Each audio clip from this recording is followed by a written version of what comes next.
You are watching In Conversation This Week with Miceal O'Hurley.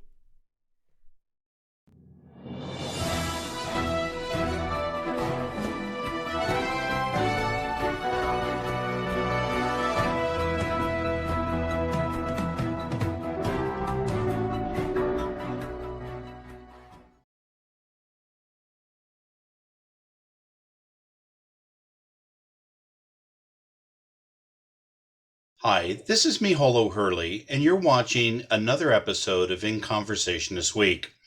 Tonight we have as our special guest Mr. Pawel Kotowski, who is a Minister Plenipotentiary to the Minister of Foreign Affairs for the OSCE Chairmanship of the OSCE. Pawel, thank you for joining us. Good evening, and thank you for having me. This is a great honor. It's a privilege for us. Pawel, if you don't mind me calling you Pawel, tell me what is on the agenda for Poland's chairmanship of the OSCE. Yes, thank you very much. This is, again, a great pleasure for me to be here and to speak to Polish priorities of the OSCE. As you know, and the audience knows, Poland took over the OSCE chairmanship as of January 1st this year. There was huge excitement on our side regarding our presentation of our priorities at the Permanent Council of OSCE in Vienna, where our Minister of Foreign Affairs presented the priorities. So, of course, there is the OSCE agenda is very rich and very complex, but we would like to focus on several aspects in key domain or key baskets of the OSCE, including political military dialogue, including economic and post-COVID recovery, and also humanitarian issues. And so all those three baskets are very important. And within those three baskets, there are very important issues going on, including protracted conflicts. And you know probably how many and how diverse this portfolio is, but also to focus also on this humanitarian aspect. There are people that's suffering out there during those conflicts, and we want to be guided by basically two principles within the OSCE, so-called comprehensive concept of security, when you have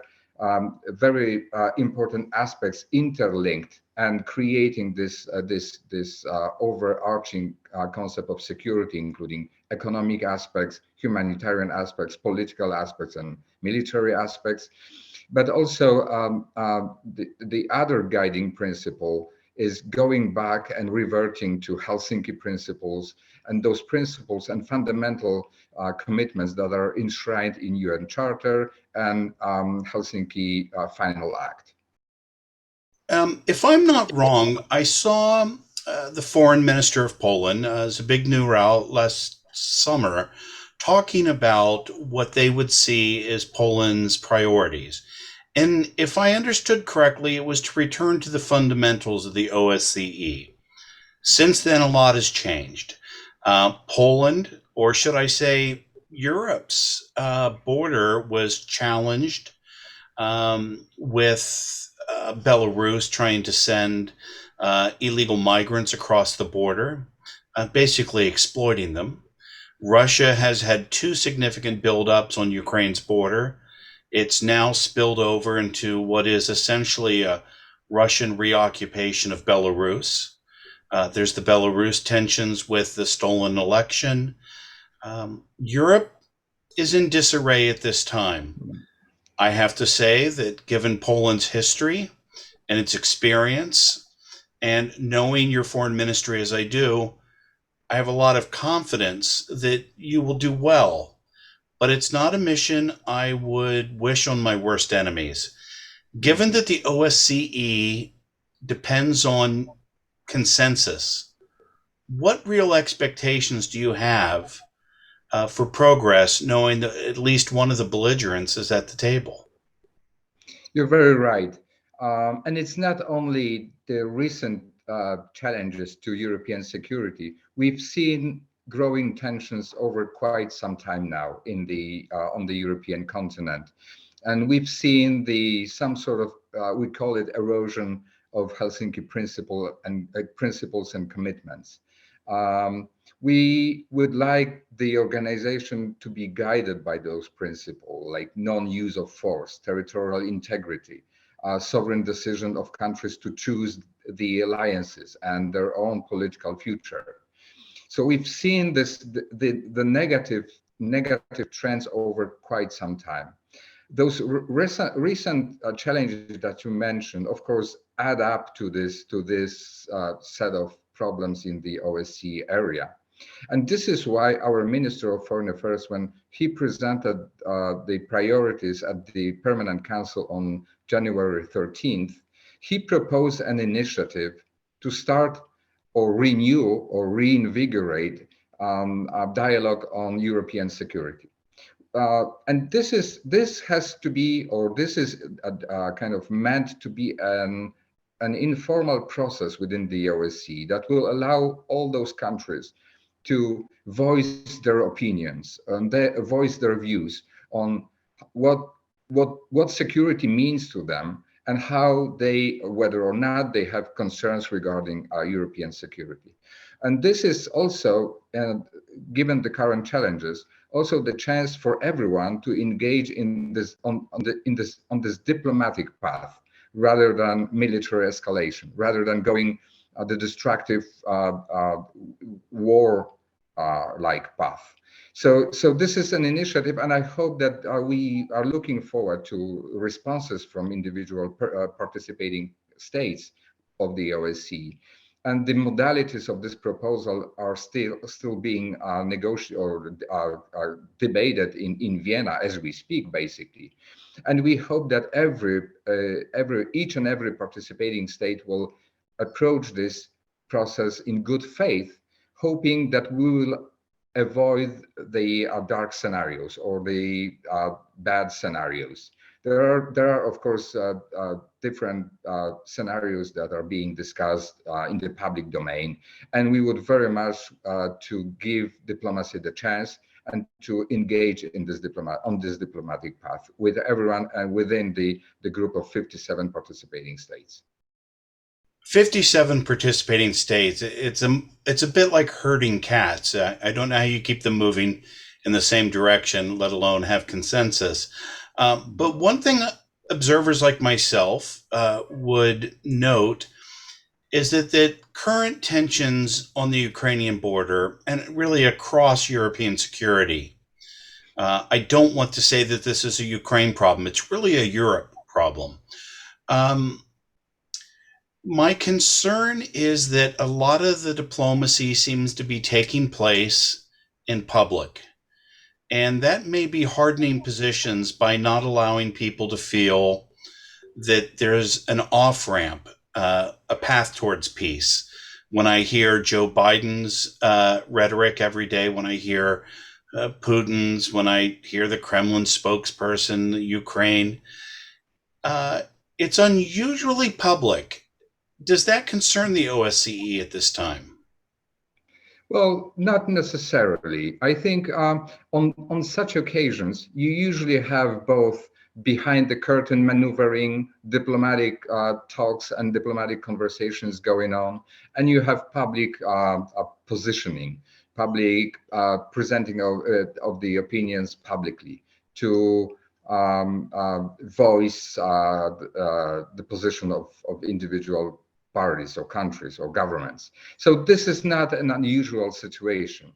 OSCE is some sort of a special organization that is, as you said, based on consensus, and the role of the chairmanship is to moderate the discussion, is to help and facilitate dialogue, to look for solutions and way out of problematic situations. So this is our humble role in this. 57 family of 57 countries is not an easy task to kind of manage, but I think there is a lot of advantages to having 57 countries, a family of 57 countries. It's a very inclusive organization. It's very broad organization, and there is there is a potential for everyone to view whatever there is on their mind.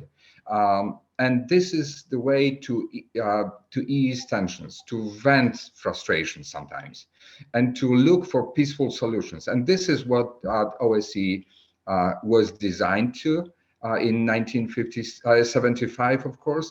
And as we are nearing the 50th anniversary of the OSCE, we very much would like to show its relevance to the world, to ensure its effectiveness, and to ensure that it's going to be there for us, to help us and to assist us for many decades to come.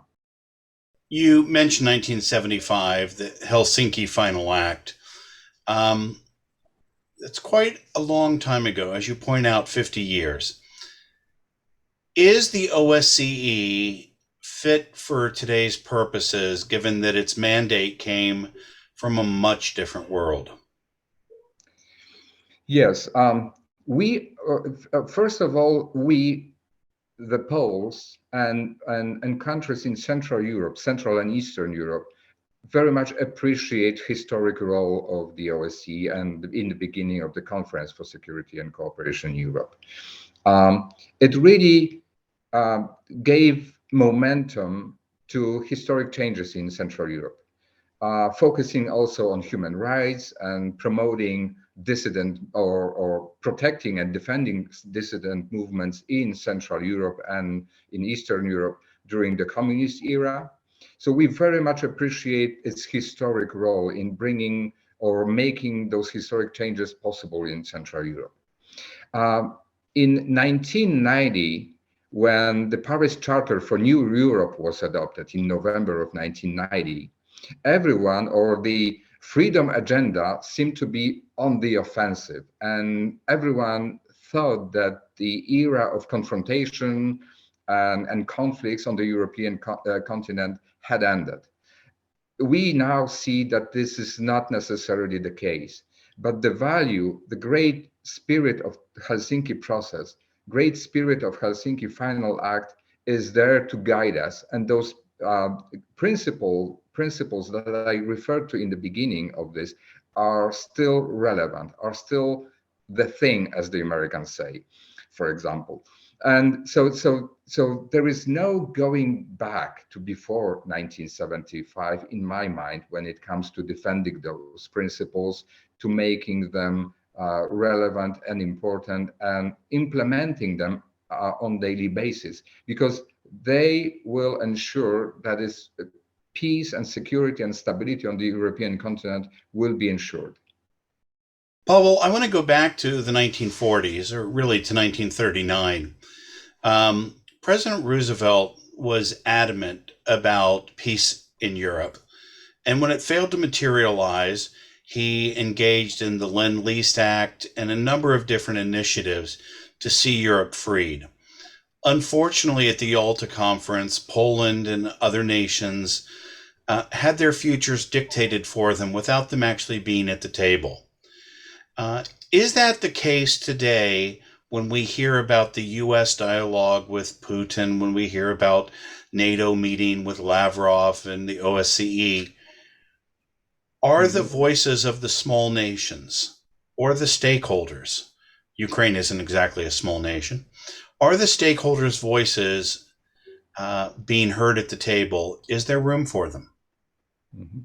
Thank God, this situation now is way different from 1939 and 1940s.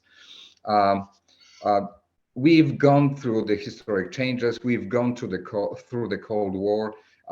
We have created what is called the European integration, and NATO as a defense alliance unifies us in the strategy to promote peace through strength.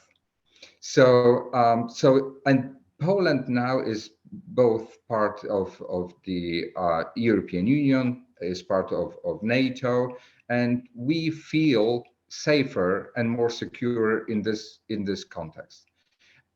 that being said, we are still, historically, it's very important and it's part of our DNA to be mindful and to be sensitive to any discussion or any narrative about spheres of influence or gray zones of security or the visibility of security.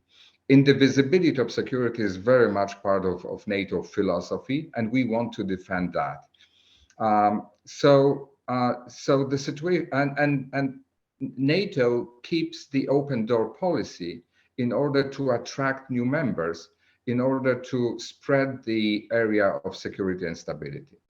But in this current situation, in this current context, the way we consult every possible aspect of the current security situation among one another, inside of those groupings of countries, inside of those organizations, within the grouping of countries, gives us more strength and more unity and more cohesion. And we create this situation when we build this resilience to the challenges from outside.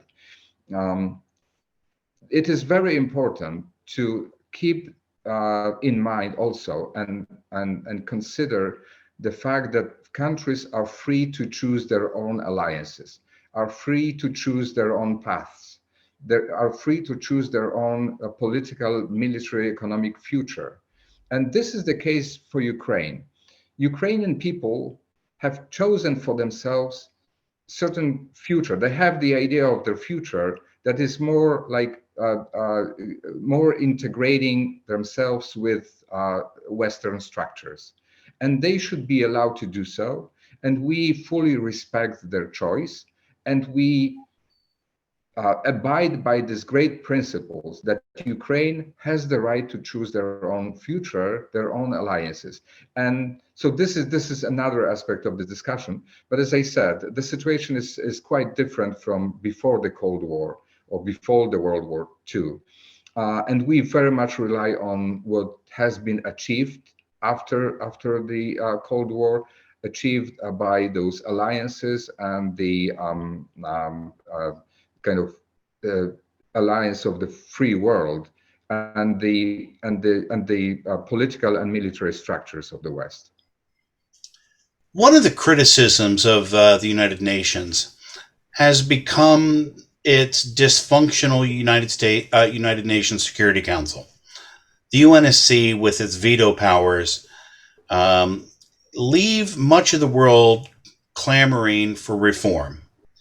The OSCE essentially is no different, and that Russia is also at the table when it is a stakeholder belligerent in this situation.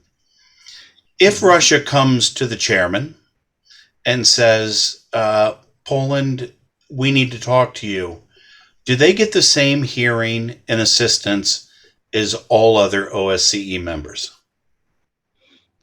Yes, OSCE is as we've discussed, a consensus-based organization. Every problematic situation can be discussed freely within the permanent council. For example, there are different mechanisms within the OSCE, like Forum on Security Cooperation, structured dialogue. Those are the mechanisms, those are the platforms for discussing those issues. OSCE has done also a pretty good job, because sometimes it's not that visible. It's not that it's not a public knowledge that OSCE is looking for solutions, for example, to those protracted conflicts. Like we very much focus on the special monitoring mission in Ukraine. This SMM mission has an important role to play in eastern Ukraine when it monitors what's going on there. And the mere presence of monitors, OSCE monitors, has this calming down effect and bringing more kind of quieter atmosphere over there. But also, OSCE has been participating in seeking solutions to some other protracted conflicts in Transnistria, for example, in Georgia, in the situation between Armenia and Azerbaijan. So those are the areas that can be advanced by being active and being and moderating and being,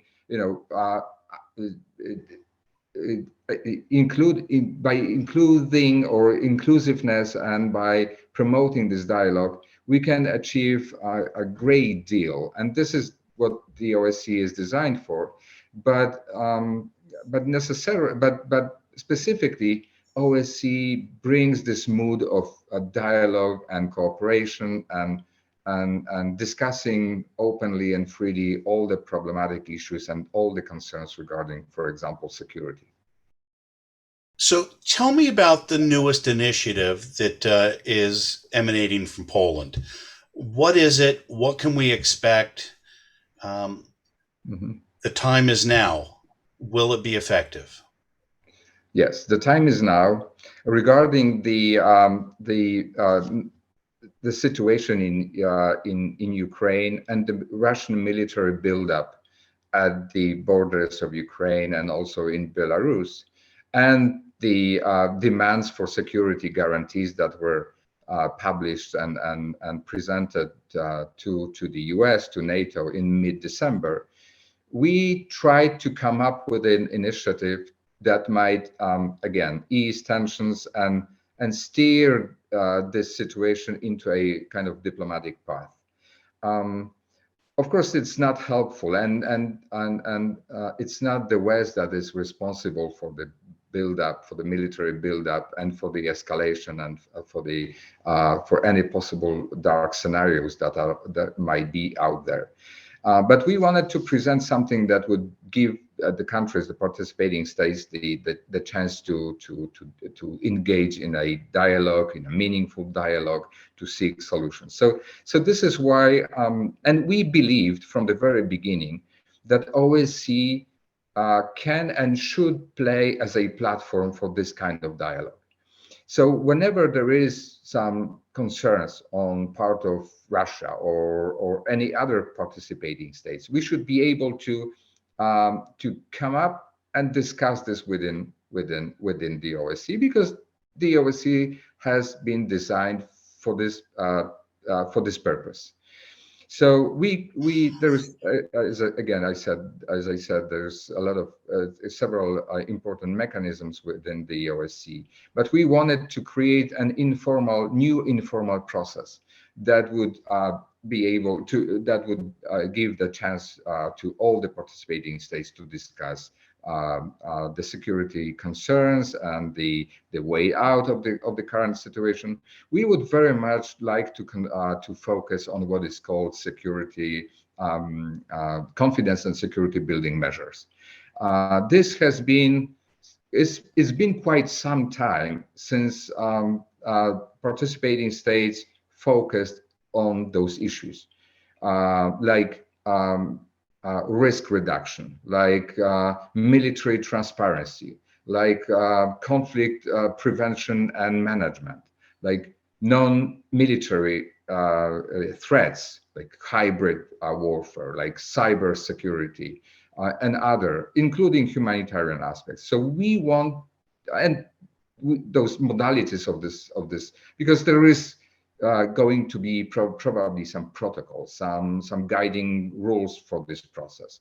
So we are now discussing them within the OSCE in Vienna and looking forward to responses, to feedback from countries, how to start that, how to move this forward. And we hope that this is going to be a format that will be acceptable to all participating states. If this picks up, we have what we have in mind is some sort of launching, probably a launching event within the OSCE. If this is successful, there is going to be next steps, but this is for the participating states to agree on and to build consensus around. So we are hopeful that this initiative will pick up speed and will be successful and will serve the major purpose to ease tensions and focus on peaceful solutions. Do you have confidence that people will opt into this initiative? Yes.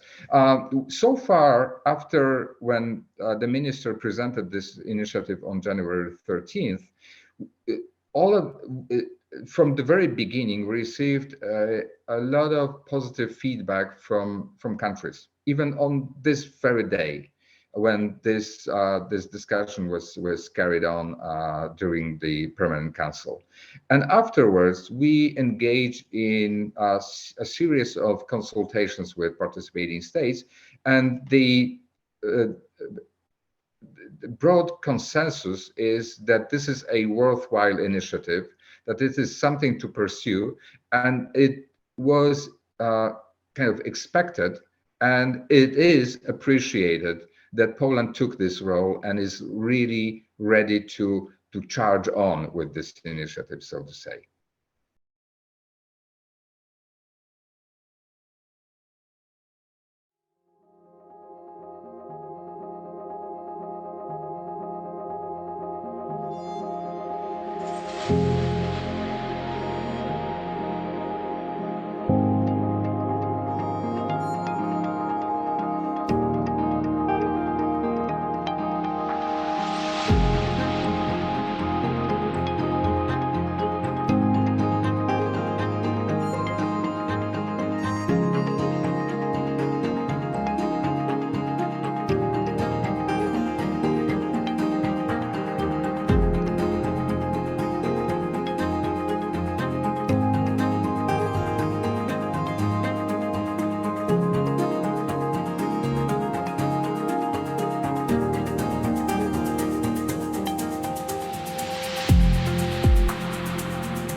You and I have both been negotiators.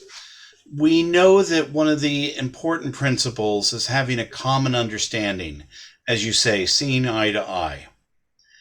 How do we reach a common understanding between Europe and Russia when Vladimir Putin's essay last year basically called all the former Soviet republics children of Russia, descendants of Russia, if you will?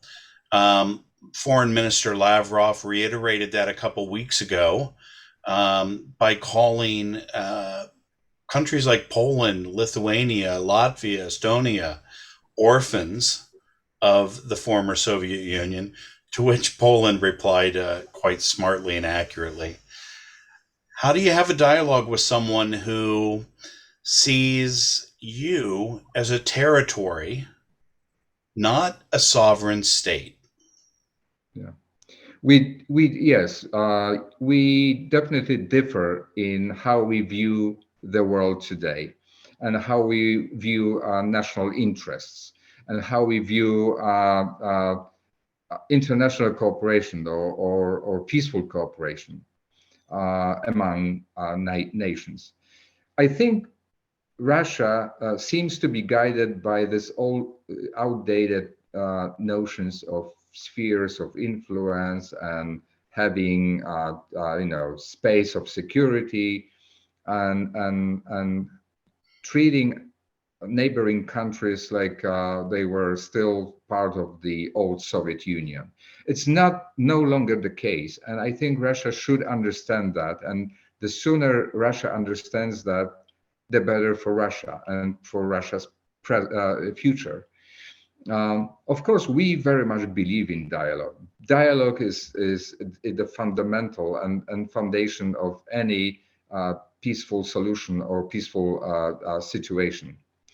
So we want to give dialogue the chance, and we invite Russia to dialogue, but we don't want to negotiate at gunpoint.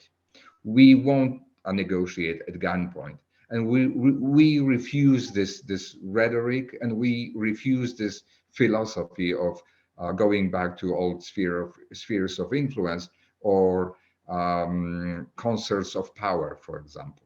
So this is the basic and fundamental difference in views and opinions. But based on our fundamental values, we believe that we have all the instruments in our hands to build this positive future, and to build this positive and peaceful solutions, rather than going a destructive path of going to wars and facing sanctions, because war for Russia would have a devastating effect, I believe, with the sanctions that are being prepared in case of the dark scenarios materialize. Let's talk about those sanctions. More than 50% of Russia's GDP is generated by energy exports, gas, but a huge amount of fossil fuels. We have the European Green Deal that says that Europe will wean itself from those carbon emission fossil fuels by 2030. So Putin is looking down the road 7-8 years and saying that his income stream is going to dry up significantly. His inability to get Nord Stream 2 up and running for security reasons, not everybody in Europe agreed with that, but for security reasons, has also impinged on their economic viability because Russia's failed to develop a functional economy. Can Europe, which is wholly dependent on Russia for more than 60%, almost 60% of its energy supply, can it afford to engage in sanctions? I ask because here in Ireland, the cabinet meeting this week, our Taoiseach, the deputy prime minister, informed the cabinet that Russia may not ship coal to one of our largest energy generating plants at Moneypoint, which would give Ireland pause to engage in sanctions. So if we're that energy dependent on Russia across Europe, including fossil fuels, are sanctions really foreseeable? Yes, this is a very important question, and very important aspect that is being now discussed in Europe. But I strongly believe that if Russia goes to war and the dark scenarios materialize, we will and should be ready to impose strict and severe sanctions and punishment consequences on Russia.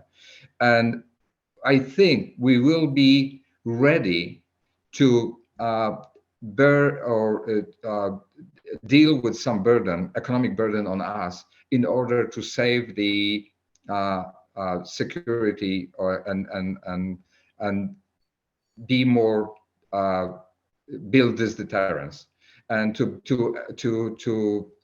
save peace, because it's if the military escalation builds to a point of a war, it's not only about Ukraine. It's about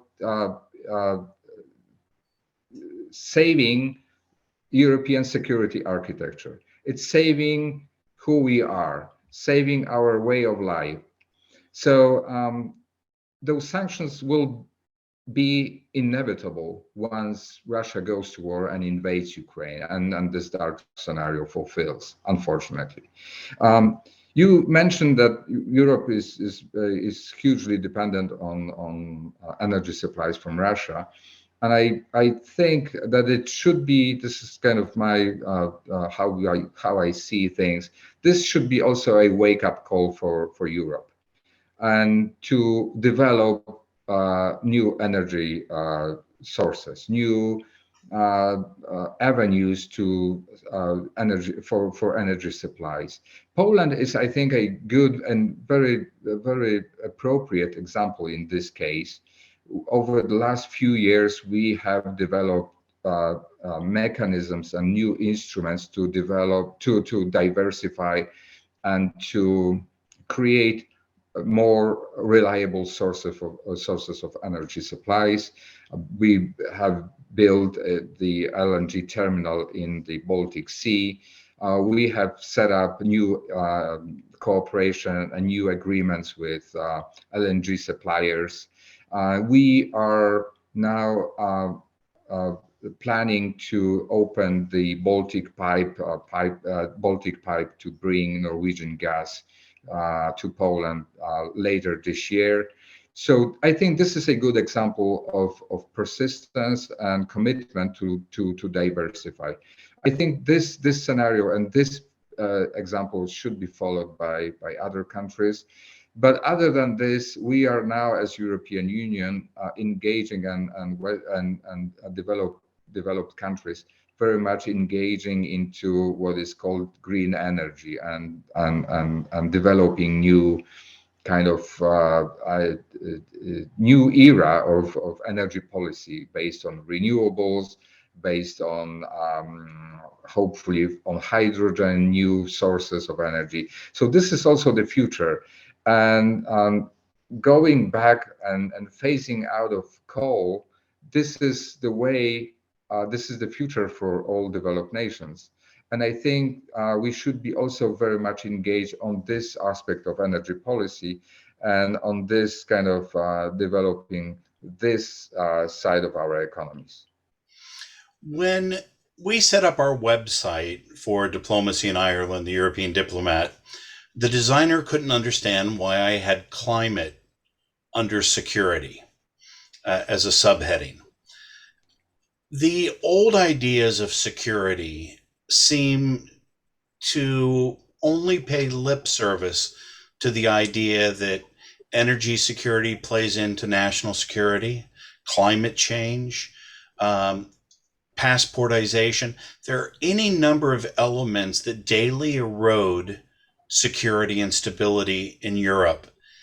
Do you think there is the appetite to gain a modern consensus of what it truly takes to create a more stable and secure Europe, individually by nation states and by organizations like the EU, OSCE, and NATO? Yes, I believe this is possible, but it's going to require a lot of commitment and a lot of efforts from individual countries and from those organizations. And I mentioned earlier today the notion of comprehensive security, or overarching notion of security wherein different aspects are linked together, creating this bigger picture and bigger understanding and bigger effort to make our societies more secure, more stable, and more in the environment that is more predictable. And climate consideration is very much becoming very much part of this equilibrium, so to say, and part of this horizon. Energy, new green technologies, saving climate or protecting and fighting the climate change.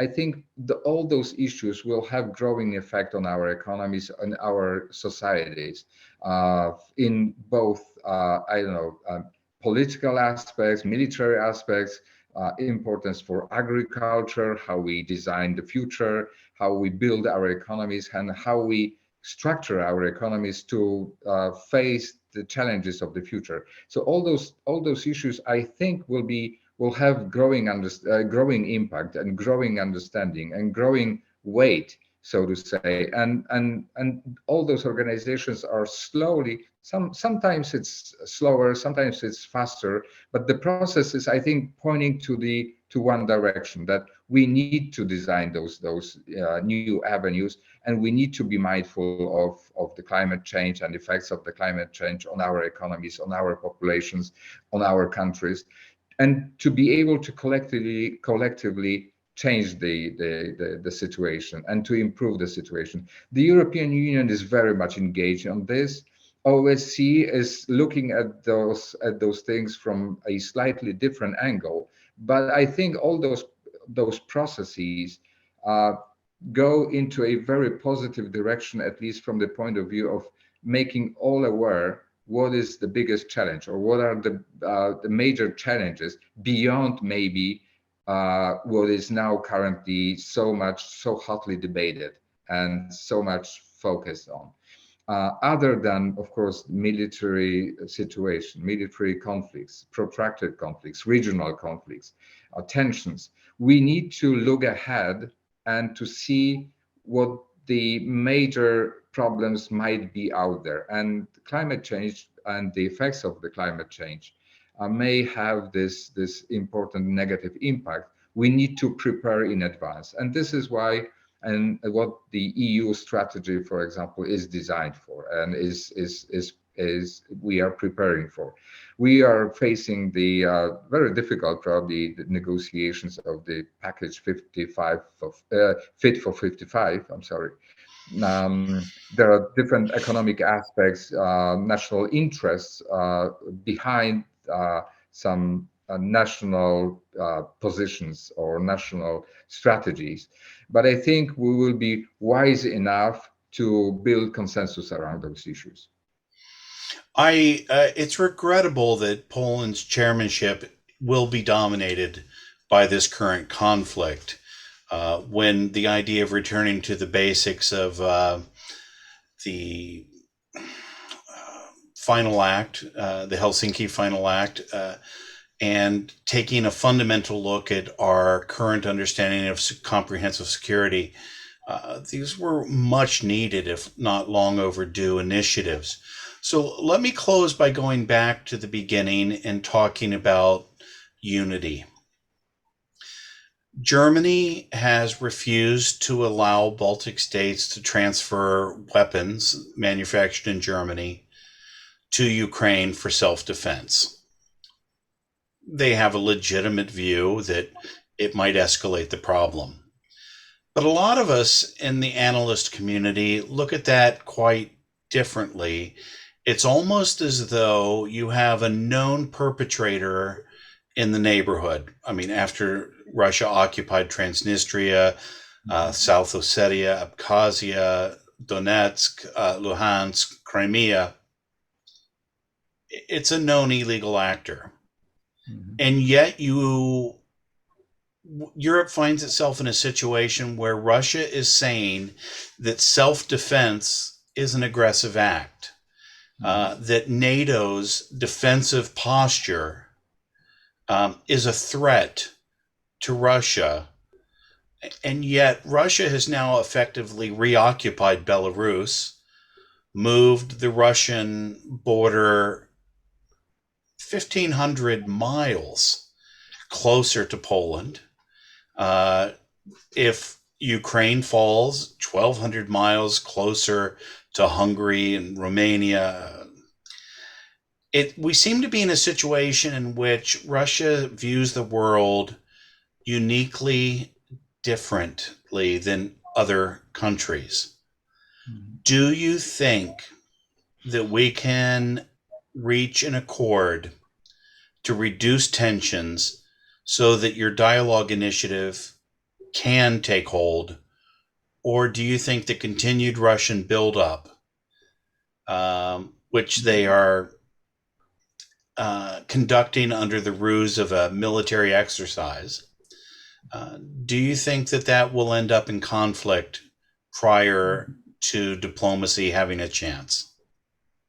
It's hard to guess, but look, I think ironically, this current Russia strategy, this current escalation, military buildup, and blackmailing the West, in fact, builds more consensus and more unity on this on the West side. And you've seen the very strong reaction and very strong and harsh reaction from the European Union, from NATO. There is, I think, growing common understanding that there is no, we won't admit and we won't accept, again, negotiating at gunpoint. We won't compromise on our values and principles. We won't be able to engage in a conversation about giving Russia new spheres of influence or giving them more influence over countries against their own will.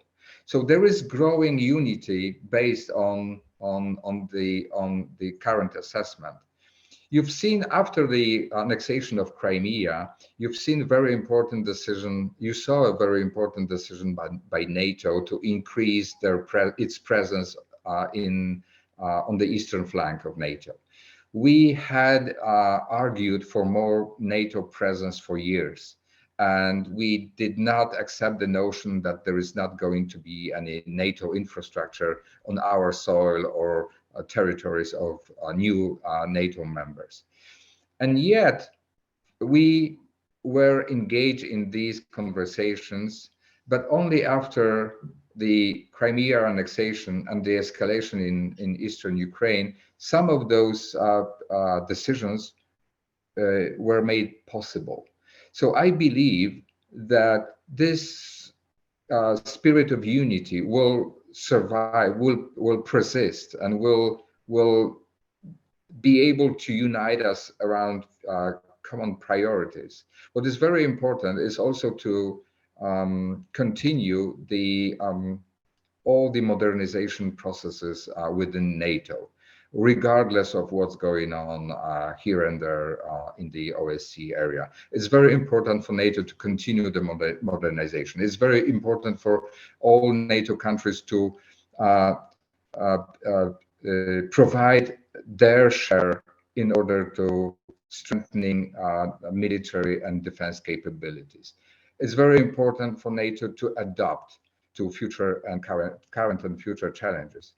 I very much believe that this experience now is giving us more wisdom and more imagination about what can come, what may be the bad scenario, what can be negative scenarios, and this imagination will allow us to face them, to respond, to build our response. So I think it's not, of course, we cannot predict the future, but I've seen very positive and unified reaction from the Western countries, from members of the European Union and NATO. I think in this current situation on those challenges, we see eye to eye with the United States. The consultations between the United States and European Union and within NATO are very strong and are very, very intense and are leading to concrete decisions.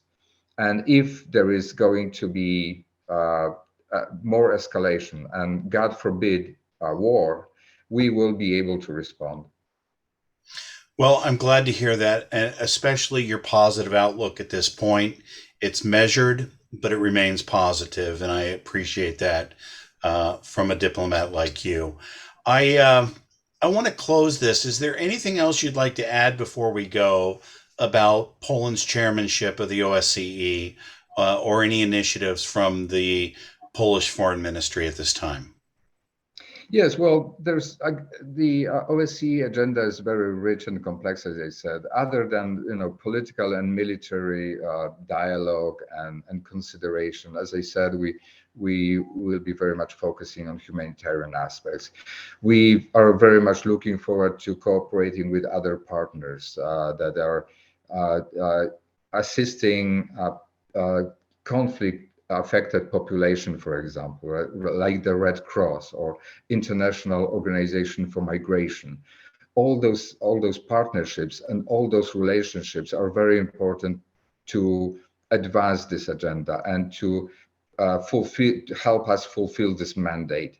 There is a regular annual event that is very much focused on humanitarian dimension of the OSCE, and this is human dimension implementation meeting. We are planning and to have this meeting later this year, in probably in September, in October. The very important aspect is to organize this meeting and to give the chance NGOs, humanitarian organizations, and other players to get together and to think about how they can cooperate in this particular humanitarian aspects of things. We haven't had this meeting for 2 years for many reasons. Pandemic, COVID-19 was a major obstacle at the same time, but also some national sensitivities around some NGOs or some actors or some activists were the reason why we did not come to or achieve the consensus. We are hoping and hopeful that we will be able to achieve that this year, and this will send a very positive signal to NGOs and to the humanitarian institutions and organizations that OSCE stand for the humanitarian aspect and humanitarian interest as well. Well, I'm sure the Crimean Tatars, the people along the contact lines who rely on your monitoring missions to quell the uprisings that used to happen far too often and still do, would be appreciative of that. And I think it's a very positive step. I congratulate Poland on the chairmanship, and I hope it goes well for you. I'm sure we'll talk again. Last insight. I had a very nice interview with the Polish ambassador to Ireland, Her Excellency Miss Anna Sochanska, a very talented and intelligent diplomat. And we mutually recalled at the same time how Lech Walesa, when he was with Solidarity, the Polish people almost invited sanctions upon themselves as a way of creating a momentum for change in Poland. That was one of the most noble sacrifices of the Cold War, because the standard of living was so miserable to begin with in those times. Do you think we have the appetite to do that again and be our better selves so that our European values can flourish? I'm sure we are willing to do this and to sacrifice a little of our economic interest to save a bigger picture and to save peace and security and to uphold those Helsinki principles. These principles ensure that we continue and we are able to build prosperity and success. This is some sort of economic and security umbrella that will allow us to move on, to live on, and to create friendly environment and positive environment. We are, I think, willing to sacrifice something of our economic interest for the greater good. And this parallel with 1980s, I think is a good example and noble and very positive kind of path to follow. Well, I remember in the 1980s, we used to wear these pins on our lapels that said, "This year we're all Polish." So it was a move that was greatly admired throughout the world because it stood for human rights and the betterment of Europe. Let's hope it doesn't come to that. Let's make sure our willingness is robust, but our hope that this can be resolved amicably will prevail. We'd hate to see our Ukrainian brothers and sisters stand behind an iron curtain, as did our Polish and Baltic brothers and sisters for far too many years. It's unconscionable. I congratulate Poland again and thank you for taking time with us. I appreciate it, and we'll look forward to talking to you again soon. Thank you very much. I appreciate your time and inviting me. And thank you very much. And good luck with your work. And hopefully, we will be able to meet again, reflecting on how we could avoid the bad scenarios. Well, Pawel, I feel confident with you there. And when we meet again, I want it to be to share a glass of champagne for the success of de-escalating this situation. Like you, I still think it's possible. This is Miceal O'Hurley, and you've been watching In Conversation this week. We've had a very special guest, a talented young diplomat, Pawel Kotowski, who is a plenipotentiary of the Minister of Foreign Affairs for the OSCE Chairmanship. Pawel, thank you again. Thank you and good night. Good night.